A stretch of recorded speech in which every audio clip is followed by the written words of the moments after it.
আপনার ফিউচার হাজবেন্ডের salary expectation কেমন চাচ্ছেন আর কত হলে তাকে বিয়ে করবেন? কমপক্ষে 2-3 লাখ তো হতেই হবে।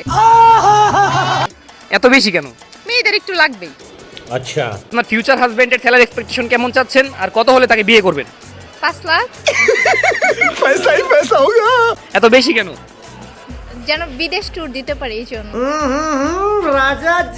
আপনার ফিউচার হাজবেন্ডের স্যালারি এক্সপেকটেশন কেমন চাচ্ছেন আর কত হলে তাকে বিয়ে করবেন? 1 লাখ না 1 কোটি। এত বেশি কেন? কারণ আমার তো মান্থলি শপিং এই চলে যায় 10 লাখ টাকা, এর জন্য।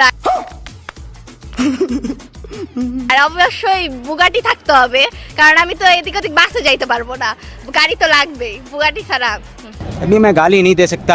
আপনার ফিউচার হাজবেন্ডের স্যালারি এক্সপেকটেশন কেমন চাচ্ছেন আর কত হলে বিয়ে করবেন? আমার অত চাওয়া পাওয়া নেই, আমাকে খুশি রাখার মতো ইনকাম করলেই হবে, 50,000ই হয়ে যাবে।